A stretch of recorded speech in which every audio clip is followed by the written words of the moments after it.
तो खुद अलग से दिल्ली से रांची और फिर रांची से बाय रोड ट्रैवल करके 3 घंटे मेरी शॉप पर आए और यकीन बैच होता है कुछ पीडब्ल्यू का, उसके बारे में थोड़ा बहुत आइडिया लगा। 1-2 महीने के बाद ही मैंने मोबाइल कवर का स्टॉल लगाना चालू किया। वहाँ पे मैं मतलब सही से पेन भी नहीं होल्ड कर पा रहा था। फिर मतलब उस टाइम पे लग रहा था कि इतने सारे बच्चे सेलेक्ट हुए हैं पीडब्ल्यू से, उसके बाद भी सिर्फ मुझसे मिलने क्यों आए। इसके पीछे एक थोड़ी सी इंटरेस्टिंग कहानी है। तो मैं 1 महीने ही मैंने पढ़ाई की थी। मैं दिन भर दुकान लगाता था सेम वही टाइम पर, और रात में जा कर के।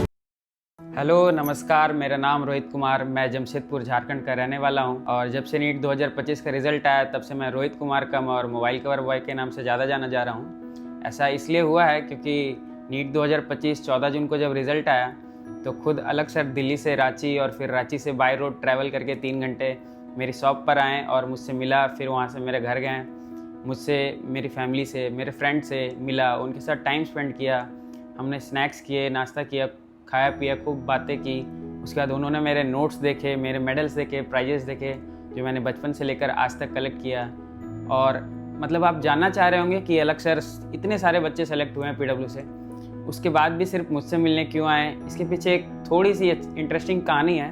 हो सकता है वो अगर आप में से किसी एक के लाइफ में भी अगर कोई हेल्प करता है, कोई मोटिवेशन मिलता है या फिर कोई इंस्पिरेशन मिलती है उससे, तो ये मेरे लिए बहुत अच्छी बात होगी। इसीलिए मैं आपको अपनी जर्नी शेयर करना चाहूँगा आप लोगों के साथ। और मेरा जर्नी कुछ इस तरह था कि शुरू में जब मेरा प्राइमरी एजुकेशन हुआ तो वो सरकारी स्कूल से हुआ था, हिंदी मीडियम, सांची में। वो उसका नाम केरला समाजम हिंदी मीडियम स्कूल है। वहाँ तक मैंने 4-5 तक के पढ़ाई की थी। उसके बाद फिर एक नीरज सिंह नाम है, हमारे रिलेटिव है, उन्होंने मैं बचपन से थोड़ा सा अच्छा था पढ़ने में, तो उन्होंने मेरी मम्मी पापा से बात करके और उन्होंने अपने जिद से, और एक स्कूल है एसएस एकेडमी, वहाँ पे मेरा एडमिशन करवाया।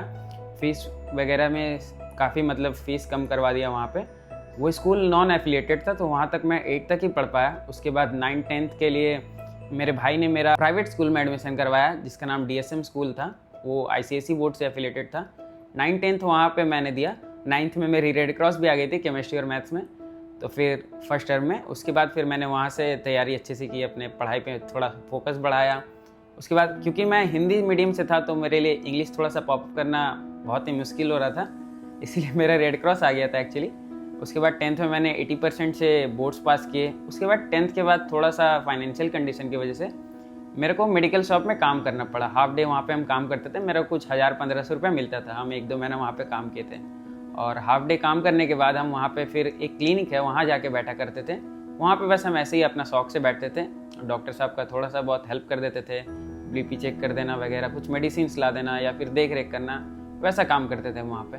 तो उस जगह से मेरे को इस मेडिकल फील्ड का थोड़ा सा नॉलेज हुआ, थोड़ा इंटरेस्ट जगा, वो सब चीज़ें मुझे अच्छी लगने लगी। डॉक्टर एक नोबल प्रोफेशन तो है ही, आप सब जानते हैं, तो डॉक्टर बनना तो सब चाहते ही हैं। और लेकिन मुझे मतलब उसका बस पता था कि डॉक्टर बनना है, लेकिन ये नहीं पता था होता क्या है, करना क्या पड़ता है, एमबीबीएस जैसी चीज़ें भी होती, वो भी मुझे नहीं पता था 10th के बाद। तो वो सब तो मैंने किया नहीं। उसके बाद 1-2 महीने के बाद ही मैंने मोबाइल कवर का स्टॉल लगाना चालू किया। वहाँ पे मैं फुल टाइम काम करता था। और फिर मैंने 11th 12th एक हमारे शहर में ही जमशेदपुर वर्कर्स कॉलेज नाम का एक कॉलेज है, वहाँ पे मैंने अपना एडमिशन करवाया। सरकारी कॉलेज, कोल्हान यूनिवर्सिटी से है वो। और उसके बाद मैं फुल टाइम काम करता था, सुबह 8 से रात 10 तक। और फिर 11th तो कोरोना लॉकडाउन की वजह से मैंने दिया नहीं, तो फ्री फोकट में पास हो गए। और 12th में बोर्ड्स हुए थे मेरे, तो 12th में लास्ट में 1 महीने ही मैंने पढ़ाई की थी। मैं दिन भर दुकान लगाता था सेम वही टाइम पर, और रात में जा कर के 4-5 घंटे मैं पढ़ता था। तो वो 1 महीना तो मतलब मैं बस 3-4 घंटे ही सो करके बिताया था। और मैंने कॉलेज भी टॉप किया था अपना। और फिर उसके बाद मैंने बी फार्मेसी करने का सोचा था एक्चुअली, क्योंकि मुझे नीट के बारे में आइडिया नहीं था कुछ भी। तो फिर धीरे धीरे थोड़ा बहुत रिसर्च करके मुझे नीट के बारे में पता चला। फिर नीट के बारे में पता चला कि नीट क्रैक कर लेते हो तो वहाँ पे एमबीबीएस में एडमिशन हो जाता है, फिर वो फ्री कॉलेज में पढ़ाया जाता है। तो फिर गवर्नमेंट में एडमिशन होने के बाद फिर फीस एकदम नाम मात्र लगती है, उसमें फिर आप आराम से अपना एमबीबीएस कंप्लीट कर सकते हो। तो फिर मुझे ये भी नहीं पता था कि नीट का सिलेबस क्या होता है। तो 1 साल मैंने काम करते हुए बस घर में ही तैयारी की यूट्यूब से। यूट्यूब में मैंने अलग सर का उम्मीद देखा था, तभी मैं अलग सर को जानता भी नहीं था, बस उनके वीडियोस देखता था, अच्छा लगता था। तो वहाँ से मैंने तैयारी की, तो उस साल मेरे 485 मार्क्स बने थे। तो उस साल तो हुआ नहीं। और फिर धीरे धीरे फर्स्ट अटेम्प्ट देने से पहले ही मुझे यकीन बैच होता है कुछ पीडब्ल्यू का, उसके बारे में थोड़ा बहुत आइडिया लगा। तो सेकंड अटेम्प्ट के लिए मैंने एक बैच परचेज़ किया। वहाँ पे फिर मैंने पार्शियली काम करना शुरू किया, पार्शियली मेरे भाई रहते थे दुकान में, और फिर मैंने वहाँ से तैयारी की। और उसके बाद पीडब्ल्यू का मतलब जो बैच था वो यकीन 2.0 बहुत ही अच्छा बैच था। वहाँ पे एमआर सर जैसे फैकल्टीज़ थी, तो फिर तो उन सबको आप जानते ही हैं, मुझे उसके बारे में कुछ एक्स्ट्रा बोलने की ज़रूरत नहीं है। तो फिर वहाँ से मैंने तैयारी की और 1 साल पूरे जम करके मेहनत की।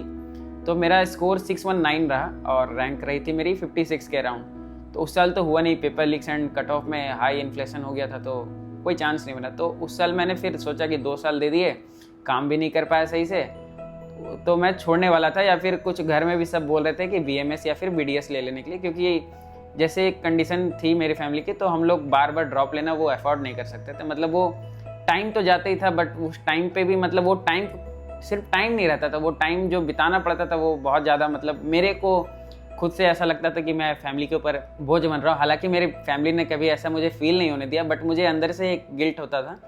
और फिर यकीन का एक दिन यूट्यूब पे अलग सर लाइव चल रहे थे, तो उन्होंने एक फ्री बैच के लिए 600 अबव मार्क्स वालों के लिए फ्री बैच अनाउंस कर दिया। तो फिर मैंने सोचा कि अगर एक मौका और मिल रहा है तो क्यों ना ट्राई किया जाए। एक मतलब मुझे अंदर से पता था कि मैं एमबीबीएस कर लूँगा, एकदम आराम से नीट क्रैक कर लूँगा अगर मैं मेहनत करूँगा तो। और लेकिन मुझे एक डर भी था कि अगर मैं फिर से अगले साल मार्क्स ले आता हूँ और फिर से पेपर लीक वगैरह कुछ हो गए तो फिर तो क्या ही होगा। इसीलिए मैंने डर भी रहा था, लेकिन फिर खुद को समझाया कि नहीं, एक और चांस अपने आप को देना चाहिए। इसीलिए मैं आपसे भी कहूँगा, अगर आप ड्रॉप लेने की सोच रहे हो और आप में थोड़ी सी भी होप है, अगर आपको लगता है कि आप कर सकते हो, तो अगर मैं कर सकता हूँ तो आप भी कर सकते हो। एक चांस अपने आप को ज़रूर देना। और फिर इस साल मेरी रैंक 12,000 है, मेरा मार्क्स 549 है, कैटेगरी रैंक मेरी जनरल EWS 1300 कुछ है, और स्टेट जमशेदपुर मैंने टॉप किया है। और फिर इसी वजह से अलग सर मुझसे मिलने भी आए, क्योंकि मेरी कहानी थोड़ी सी स्ट्रगल वाली तो है। और उसके बाद फिर इस साल भी मेरे स्मूथ नहीं गया था ये 2025 ईयर। एक्चुअली दिसंबर में मेरी मदर के एब्डोमेन में कुछ क्लॉटिंग्स हो गई थी, तो वो इमीडिएटली ऑपरेट करना पड़ा था। तो 1 महीना तक मैं दिसंबर से जनवरी लगभग मैं कुछ भी नहीं, मतलब बुक कॉपी को हाथ भी नहीं लगाया था। तो उस टाइम पे तो एकदम लग रहा था कि मैंने बेकार ही ड्रॉप लिया, इस बार भी मेरा गया। मतलब मैं ऐसे घर वालों को फील नहीं होने दे रहा था, उनके सामने मैं अपना कॉन्फिडेंस दिखा रहा था कि नहीं मेरा तो हो जाएगा, मेरा सारा पढ़ा हुआ, पिछली बार मेरा तो 620 आया था। लेकिन अंदर से मैं भी काफ़ी डरा हुआ था, मुझे लग रहा था कि इस बार भी मेरा नहीं होगा। फिर उसके बाद मैंने जनवरी से फिर उससे वापस से कंटिन्यू की अपनी पढ़ाई। उसके बाद फिर मैंने अप्रैल तक तो बहुत अच्छी तैयारी गई मेरी। एक्चुअली सिलेबस तो कर लिया था मैंने, बस टेस्ट और प्रैक्टिस क्वेश्चन कर रहा था बहुत। मतलब टेस्ट मैंने ऐसे नॉर्मली ऑनलाइन नहीं दिए, तो पीडब्ल्यू के ही थे, बट मैंने वो प्रिंट करवा करके OMR शीट पे पेन पेपर मोड पे टेस्ट सारे दिए थे। उसके बाद अप्रैल में मुझे स्मॉल पॉक्स हो गया था, तो मैं 20 दिन तक बेड से उठ भी नहीं पाया था। पीडब्ल्यू का रियल टेस्ट भी मैंने फॉर्म फिलअप किया था, बट वो मैं देने जा नहीं पाया। हालांकि मैंने उसे फिर ऑनलाइन प्रिंट करवा करके फिर घर में दिया था, उसमें मेरे 685 स्कोर बन रहे थे। और उसके बाद फिर लास्ट 10 दिन में मैंने फिर रिवाइज़ किया, 20 अप्रैल से लगभग 30 अप्रैल तक। उसके बाद फिर मैं चिल कर रहा था 3-4 दिन। मुझे पता था कि जब पूरे साल भर नहीं कुछ हुए तो 3-4 दिन ज़्यादा करेंगे तो फिर ज़्यादा पैनिक क्रिएट होता है। तो नॉर्मली पढ़ रहा था, मतलब 3-4 दिन पढ़ रहा था, ऐसा नहीं कि नहीं पढ़ रहा था। थोड़े बहुत रिवाइज़ कर रहे थे, थोड़ा बहुत कोई नोट्स देख रहा था, शॉर्ट नोट्स मैंने हालांकि सारे बना के रखे हुए थे। उसके बाद फिर मैंने जिस दिन 4 मई को मैं और मेरा भाई एग्ज़ाम के लिए निकल रहे थे सेंटर के लिए, लगभग 1-2 घंटे पहले ही मेरे हाथों पे पूरे हनी बाइस पता नहीं कहाँ से आकर के काट ली। मेरा हाथ पूरा स्वेल हो गया था। हम लोग क्लिनिक गए तो वहाँ पे बताया गया कि अगर इंजेक्शन वगैरह देंगे तो एग्ज़ाम हॉल पे सो जाएगा।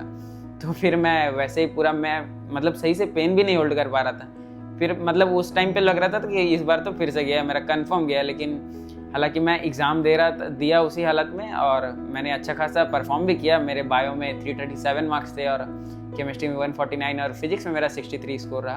हालांकि फ़िज़िक्स में मेरा सबसे ज़्यादा कॉन्फिडेंस था, बट फिज़िक्स में अनफॉर्चुनेटली स्कोर नहीं ज़्यादा जा पाया। हालांकि पेपर भी बहुत ज़्यादा टफ था, और मैं टाइम मैनेजमेंट नहीं कर पाया था एक्चुअली, क्योंकि मेरी मतलब मैं पेन नहीं होल्ड कर पा रहा था, तो मेरी थोड़ी सी स्पीड गिर गई थी। और पेपर ही ऐसा आया था कि कॉन्फिडेंस तो लो हो ही जाना था भाई। आप सब अगर दिए होंगे इस बार अटेम्प्ट तो आप तो जानते ही पेपर कैसा आया था। तो यही सब स्टोरी थी मेरी। इस वजह से अलग सर मुझसे मिलने आए, मुझे एक वाइट कोट भी दिया गिफ्ट उन्होंने। उसे तो मैंने फ्रेम करवा कर एकदम उसको यूज़ नहीं करूँगा, रखूँगा उसको।